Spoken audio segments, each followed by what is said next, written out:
प्यारे बच्चों, कैसे हैं आप सब? आशा करती हूँ आप सब अच्छे होंगे, स्वस्थ होंगे। स्वागत है आपका इस कक्षा में। आइए आज हम पढ़ते हैं हिंदी व्याकरण का पाठ 14 विराम चिन्ह, जिसको हम कहते हैं पंक्चुएशंस। विराम चिन्ह का विवरण और मुख्य विराम चिन्ह और उनकी पहचान। तो चलिए शुरू करते हैं।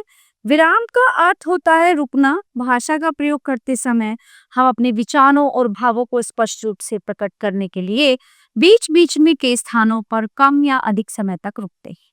लिखते समय इस विराम को प्रकट करने के लिए कुछ चिन्हों का प्रयोग किया जाता है, जिन्हें विराम चिन्ह कहा जाता है। लिखित भाषा में अपनी बात को स्पष्ट करने के लिए प्रयोग किए जाने वाले चिन्ह विराम चिन्ह कहलाते हैं।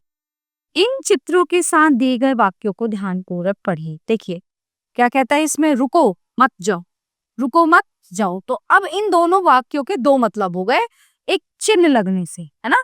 कहते हैं रुको मत जाओ यानी कि रुक जाओ, दूसरे में है रुको मत जाओ। तो दोनों में जो है एक ही, लेकिन चिन्ह लगने से दोनों का अर्थ यानी मतलब बदल गया।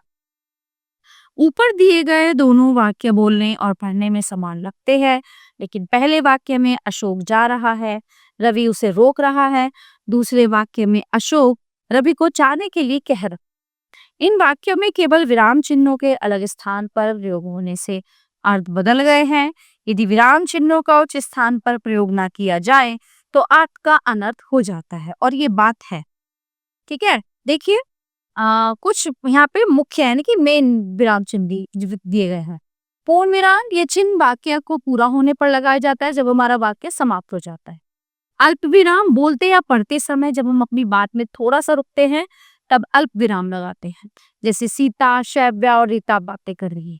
प्रश्नवाचक चिन्ह प्रश्न पूछते या लिखते समय वाक्य पूरा होने पर इस चिन्ह को लगाते हैं, जैसे आप कहाँ जा रहे हैं।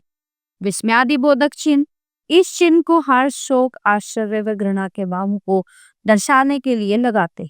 अरे तुम कैसे गिर गए, वाह कितना सुंदर महल। ठीक है, तो ये होता है विराम चिन्ह। इस पाठ से हमने क्या सीखा? हमने सीखा कि विराम का अर्थ होता है रुकना, और लिखते समय रुकने के लिए विराम चिन्हों का प्रयोग किया जाता है। विराम चिन्ह के प्रकार पूर्ण विराम, अल्प विराम, प्रश्नवाचक चिन्ह, विस्मयादिबोधक चिन्ह आदि।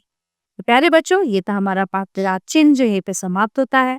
आशा करती हूँ आपको अच्छे से समझ आया होगा। मिलते हैं अगली कक्षा में। धन्यवाद।